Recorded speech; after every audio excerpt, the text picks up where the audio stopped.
በምዕራብ ጎጃም ዞን የደንበጫ ከተማ አስተዳደርና የደንበጫ ዙሪያ ወረዳ ነዋሪዎች የአማራ ክልል ምክትል ርዕሰ መስተዳድር ዶክተር አብዱ ሁሴንን ጨምሮ ሌሎች የክልሉ ከፍተኛ አመራሮች በተገኙበት በወቅታዊ የሰላም የልማትና የመልካም አስተዳደር ጉዳዮች ዙሪያ ተወያይተዋል። ነዋሪዎች በተለይ ስለ ወቅታዊ የሰላም ጉዳዮች ዙሪያ ባነሷቸው ሀሳቦች ግጭቱ እርስ በርስ ከመጠፋፋት ውጪ ያተረፈልን የለም ሲሉ ሀሳባቸውን ሰጥተዋል። እኔ ከየት ተነሱ የት እንደሚደርስ ግጭቱ ሲነሳ ግጭቱ ማንን እንደሚበላ ሁሉ አውቅ ነበር።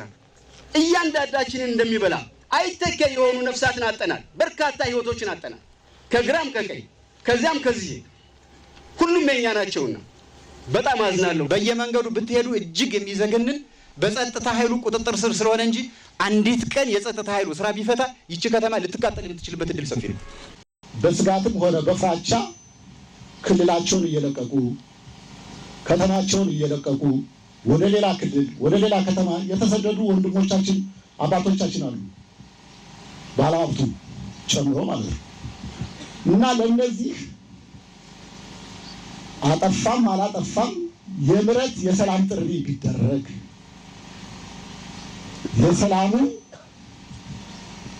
ለሰላም መውረዱ ትልቅ አስተዋጽኦ ይኖራል የሚል እምነት አለ እንደኔ።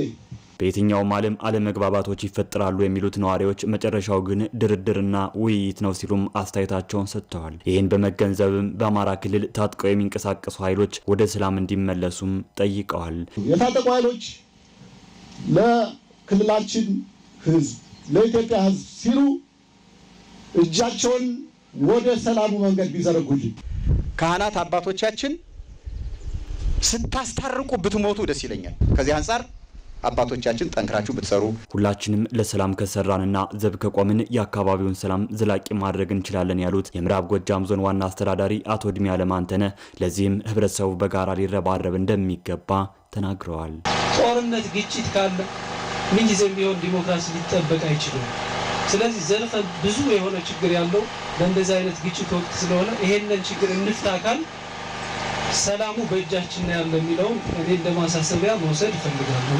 የአማራ ክልል ምክትል ርዕሰ መስተዳድር ዶክተር አብዱ ሁሴን በበኩላቸው የአካባቢውን ብሎም የክልሉን ሰላም ለማረጋገጥ የሃይማኖት አባቶችና የሀገር ሽማግሌዎች የግጭት መፍቻ እሴቶችን በመጠቀም ሊሰሩ እንደሚገባ አሳስበዋል። ውስጠ ሰላም ላይ ስሩ። ውስጠ ሰላም ማለት መንፈሳዊነትን እንዲጎለብት እንጠነክር አድርጉ። የስነ ልቦና ከፍታ እንዲኖር አድርጉ። የአብሮነትና የትስስር ቁርኝትና አንድነት እንዲኖር ሽማግሌዎቹና የሃይማኖት አባቶቹ ስሩ። ይሄ ማለት ህዝቡ ለጸሎት እንዲተጋ ያለውን የግጭት መፍቻ እሴት እንዲጠቀም አድርጋችሁ ህዝቡን ቅረጹት፣ ምሩት። ተጨማሪ የሽፍታ መንገድ አታመላክቱት። ሁለተኛው አመራሮቹ እና ህዝቡን በጋራ የምትሰሩት ለዘላቂ ሰላም መረጋጋት ትጉ። በነዋሪዎች ዘንድ የልማትና የመልካም አስተዳደር ጉዳዮችም የተነሱ ሲሆን እነዚህን የተነሱ ጥያቄዎችን በየደረጃው ለመፍታትም ይሰራል ተብሏል።